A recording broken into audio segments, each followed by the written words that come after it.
এই হামলা যেহেতু এই যে ছেলেগুলো এগুলি এই হামলাটা করেছে তারা সবাই কিন্তু বিএনপির বিভিন্ন অঙ্গ সংগঠনের পদধারী লোক। ভোলায় বিএনপি নেতার বাড়িতে হামলা, ভাঙচুর ও লুটপাট, মনোনয়ন ঘিরে উত্তেজনা। ত্রয়োদশ জাতীয় সংসদ নির্বাচন যত ঘনিয়ে আসছে ততই বাড়ছে রাজনৈতিক উত্তাপ। এরই মধ্যে ভোলায় ঘটে গেল এক ন্যাক্কারজনক ঘটনা।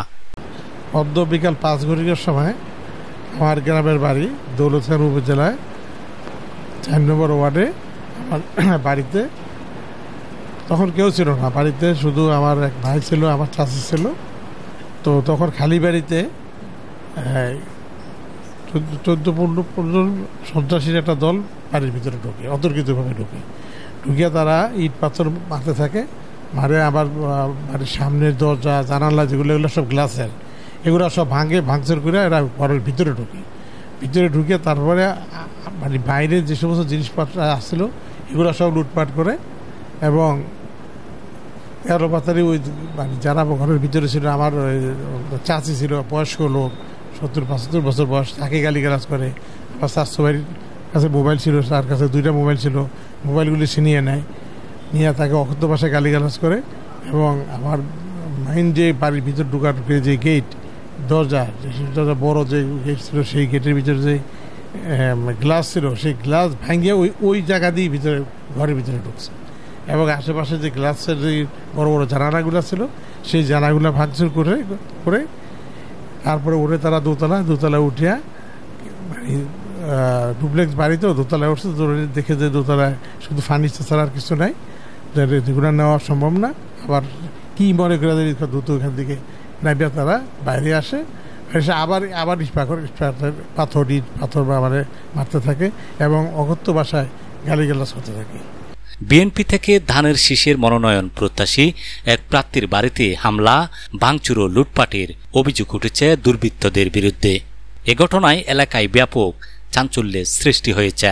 কেন্দ্রীয় শ্রমিক দলের উপদেষ্টা এবং ভোলা জেলা বিএনপির নির্বাহী সদস্য জনাব রফিকুল ইসলাম মমিন অভিযোগ করেছেন, শনিবার 11 অক্টোবর বিকাল 5টার দিকে তার দৌলত খান উপজেলার চরখলিপা ইউনিয়নের 4 নং ওয়ার্ডের নিজ বাড়িতে 14 থেকে 15 জনের একদল দুর্বৃত্ত হামলা চালায়। হামলার সময় দুর্বৃত্তরা তার বাড়ির গ্লাস, জানালা ও আসবাবপত্র নির্বিচারে ভাঙচুর করে। শুধু ভাঙচুরই নয়, বাড়িতে লুটপাটও চালানো হয়েছে বলে অভিযোগ করেছেন তিনি। এই হামলা যেহেতু এই যে ছেলেগুলো এগুলি এই হামলাটা করেছে তারা সবাই কিন্তু বিএনপির বিভিন্ন অঙ্গ সংগঠনের পদধারী লোক। তো এই বিএনপির এই অঙ্গ সংগঠনগুলি পরিচালনা করতেছে আমাদের এখানে এক্স এমপি হাফিজ ইব্রাহিম। তো যেহেতু এই সমস্ত ছেলেপেলে আমার বাড়িতে খালি বাড়িতে বাড়ির ভিতরে হামলা করার সাহস কোনো অবস্থায় যারা পাইতে পারে না, তারা অবশ্যই তার নির্দেশে হামলা পরিচালনা করছে আমাকে প্রতিবন্ধ করার জন্য। এবং আমি যাতে বাড়িতে না যাই এবং আমি যে সামনে জাতীয় সংসদ নির্বাচনে একজন প্রার্থী, সেই হিসেবে যেন আমি কাজ করতে না পারি এবং আমি যেন কোনো লিফলেট বিতরণ করতে না পারি, আমার যেন গ্রামের লোকজনের সাথে আমি জনসংযোগ করতে না পারি। আজকেও আমার লোকজন জনসংযোগ করতে গেছে, সেখানে তাদেরকে বাধা দিচ্ছে, বিভিন্ন জায়গায় বাধা দিচ্ছে, লিফলেট বিতরণ করতে দিচ্ছে না। এবং তারেক রহমানের যে 31 দফা সেটা যে প্রচার, সেই প্রচারটা পর্যন্ত করতে দিচ্ছে না। যেখানে যায় সেখানেই বাধা, যেখানে যায় সেখানেই বাধা। বিএনপির 31 দফা সম্বন্ধে আলোচনা করার জন্য, জনগণের সাথে মত বিনিময় করার জন্য আমি চিটাগাং থেকে ভোলা রওনা করি। ভোলা থেকে যখন আমার দৌলতখান বরহানজি রওনা যাত্রা শুরু করি, তখন প্রতিমধ্যে আমার গাড়ি এবং আমার সাথে যারা আমার সফরসঙ্গী ছিল তাদের গাড়িগুলি ভাঙচুর করে এবং সেইখানেও 10-15টার মতো মাইক্রোবাস ভাঙচুর করে, 25-30টা মোটরসাইকেল ভাঙচুর করে এবং অনেকেরা আহত করে এবং তারা হসপিটালে ভর্তি পর্যন্ত হয়। থানা এর পূর্বে আমার যখন হামলা করেছিল তখন আমি থানায় লিখিত অভিযোগ করেছিলাম, কিন্তু সেই অভিযোগের কোনো সুরাহা হয়নি। তারা অভিযোগ প্রথম নেয়, পরে আমি এটা জিডি আকারে নেয়, তারপরে এটা আমি কোর্টের থেকে এটাকে ইনকোয়ারি করার জন্য থানাতে আনি, কিন্তু সেটা এখনও থানায় পড়ে আছে, কিন্তু এটার কোনো অ্যাকশন নেয়। এবং ওইটার ভিতরে যাদেরকে নামধারী আসামি করা হয়েছিল তারা আবার আজকে বিকাল 5টার সময় আমার বাড়িতে হামলা করছে এবং ভাঙচুর চালাইছে। রফিকুল ইসলাম মমিন দাবি করেন, আসন্ন নির্বাচনে প্রার্থী হওয়ার ইচ্ছা পোষণ করায় তিনি হামলার শিকার হয়েছেন। তিনি আরও জানান, তার নির্বাচনী প্রচারণায় নানাভাবে বাধা সৃষ্টি করা হচ্ছে। জনাব মমিন ক্ষোভ প্রকাশ করে বলেন, বিএনপি একটি বড় ও জনপ্রিয় দল, কিন্তু কিছু দুষ্কৃতিকারীর কার্যকলাপের কারণে দলের জনপ্রিয়তা হ্রাস পাচ্ছে। তিনি অবিলম্বে এসব দুষ্কৃতিকারীদের দল থেকে বহিষ্কার করার জোর দাবি জানান। তো এই ব্যাপারে আমি মনে করি যে বিএনপি একটা বড় রাজনৈতিক দল এবং এই সমস্ত হামলাকারীদের এবং এইসব সন্ত্রাসীদের জন্য বিএনপির সুনাম ক্ষুণ্ণ হচ্ছে, বিএনপির জনপ্রিয়তা হ্রাস পাচ্ছে, যার জন্য এই সমস্ত লোকজনকে এবং এইটা মদতদাতা যারা, গডফাদার যারা, তাদেরকে বিএনপি থেকে বহিষ্কার করা দরকার।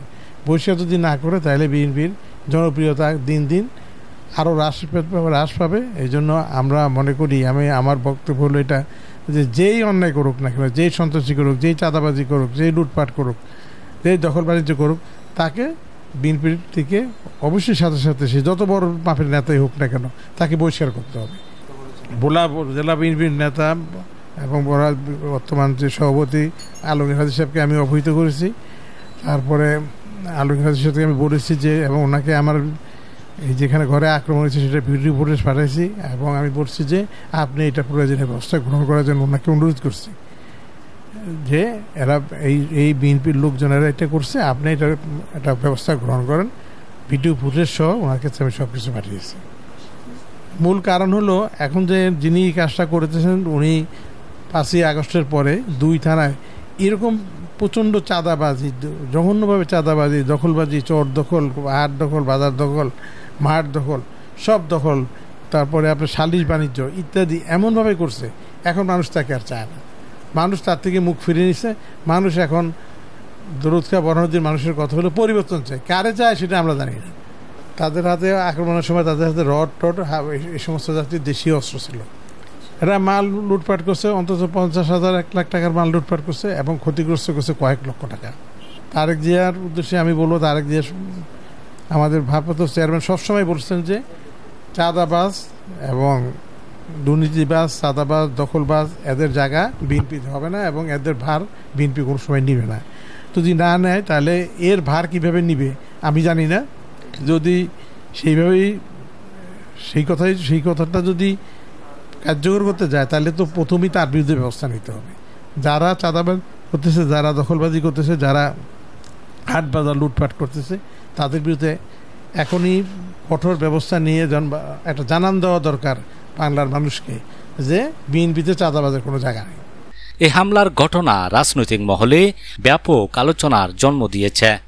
মনোনয়নকে কেন্দ্র করে দলের অভ্যন্তরে কোনো কোন্দল রয়েছে কিনা তা নিয়েও প্রশ্ন উঠেছে।